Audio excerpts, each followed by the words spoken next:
This is the story of a town that vanished into thin air. It's one of the strangest mysteries in American history, and even after all these years, no one has been able to solve it. It all started in 1917. For decades, there had been rumors about gold in the area near the town of Tanada in south-central Alaska. So in 1917, prospectors arrived with the goal of striking it rich. They were so convinced that they would find gold here that they actually built an entire town. They named it Reed's Landing, after one of the prospectors, James Reed. But the gold rush didn't go as planned. The prospectors spent years searching for gold, but they couldn't find any. Eventually, everyone packed up and left, except for one man named Joe Redfield. He decided he wasn't going to leave empty-handed. So he set up a small cabin and began trapping animals for their fur. But after a couple years, this too became unprofitable, and he moved away. By 1924, the settlement was completely abandoned. But then 2 years later, prospectors came back. Gold hadn't been found yet, but rumors persisted, so they thought they'd try once again. This time they brought more people with them, and soon the settlement was bustling with activity again. There was even a jail.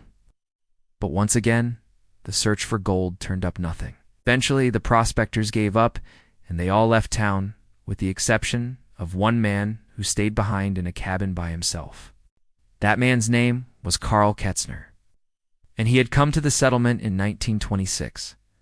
But when a government official went by his cabin in 1932 to collect taxes, they found something strange. The cabin was completely deserted. His food supplies were still there, and his dog was there too, but there was no sign of Carl anywhere. Strangely enough, this wasn't the last time that this happened either. In 1932, a pilot named Carl Erickson landed his plane nearby and noticed the settlement, or what was left of it. Once again, he found one of the buildings occupied. A trapper was living inside of it, and he said that he had been living there for over a year. He told Erickson about how he had heard stories of Reed's Landing from some prospectors. Then he packed up his things and moved there, built a new cabin, and settled down. But just as before, the man disappeared without a trace. The cabin was abandoned once again, although this time it seemed like whoever lived there had only been gone for a very short time. I guess their belongings were still there, some of the food was still fresh. Their bedroll was laid out as if they had just gone out for the day. Their tools were sitting by the door and their rifle was leaning in the corner. It really seemed like they had just disappeared into thin air. This happened several more times over the next few decades. In 1949, a young couple named George and Elizabeth Crocker showed up at the settlement, and they built themselves a log cabin. Soon after they arrived, a forest ranger checked in on them, but there was no sign of them.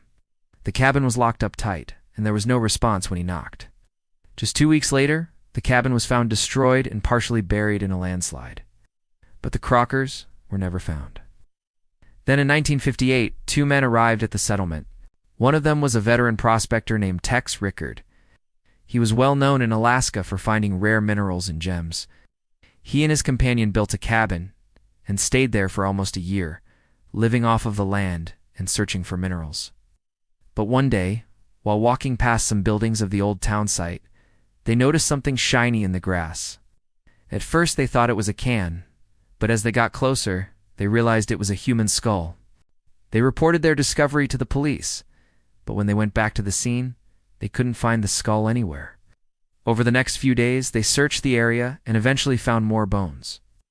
There were 5 skulls total, and they appeared to be from European ancestry. None of the bones could be connected to any missing persons case, and so the mystery of their identity remains unsolved to this day. A newspaper from the time wrote, "A full-scale investigation was conducted by the Anchorage FBI office with officers combing the surrounding hillsides for additional evidence. But aside from discovering a few more bones and articles of clothing, nothing else was uncovered.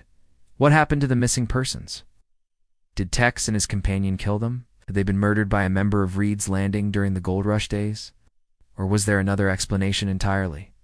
These questions remained unanswered, and in the following years, there were even more strange occurrences.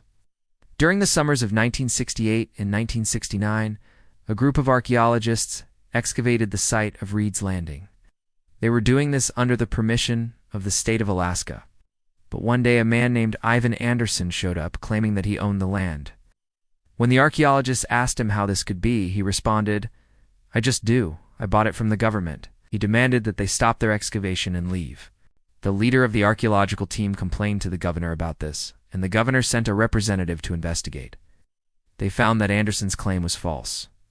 He had unpurchased the land, and he had no legal right to tell the archaeologists what to do. But why was he trying to keep them from excavating the site? To this day, no one knows for sure. Anderson passed away in 1985, but his will stipulated that none of his heirs could ever sell the land. So it seems like he wanted to keep it in his family forever, but why? All these years later, we still don't know. In 1972, the state finally decided to take action against the ghost town. They tried to demolish it, but this proved to be difficult because the buildings were made out of concrete. Even after they blew up the foundations and removed the floors, the buildings were still standing. And so the state bulldozed them until not a single building remained. All that stood in its place was a crumbling concrete schoolhouse and the ruins of a few cabins. Even though it had been completely leveled, reports continued to come in of people seeing buildings and even entire streets. Many said that it looked exactly like the town had in its heyday, but when they went to check the next day, everything was gone, and that's how it remained. People kept reporting seeing the ghost town, but no one was ever able to prove it existed. By 1981, the town had been completely forgotten. No one remembered where it was or even what it looked like. And that's how it stayed for another 4 decades. No one knew what had happened to the town of Reed's Landing, or did they? In 2022, a man named Steve McCullough rediscovered the site. He lives nearby now and was hiking in the area with his drone. When he came across the old town site, you might have seen the pictures. There are no buildings left, just a few foundation outlines. But he said that it felt like time travel. He couldn't believe that such a large town could have existed here and then completely vanished. If he had discovered the town a few decades earlier, perhaps it could have changed everything. Maybe the mystery of the lost town would have finally been solved. But even though the town of Reed's Landing is gone, the mystery of what happened to it lives on. Some say the town is cursed. That's why all the prospectors lost their minds and disappeared one by one. Others say the land itself is haunted, which is why anyone who tries to settle there meets a bad end. But whatever the truth may be, one thing is certain: the story of Reed's Landing isn't over yet. Thanks for watching. If you enjoyed this video, check out more content.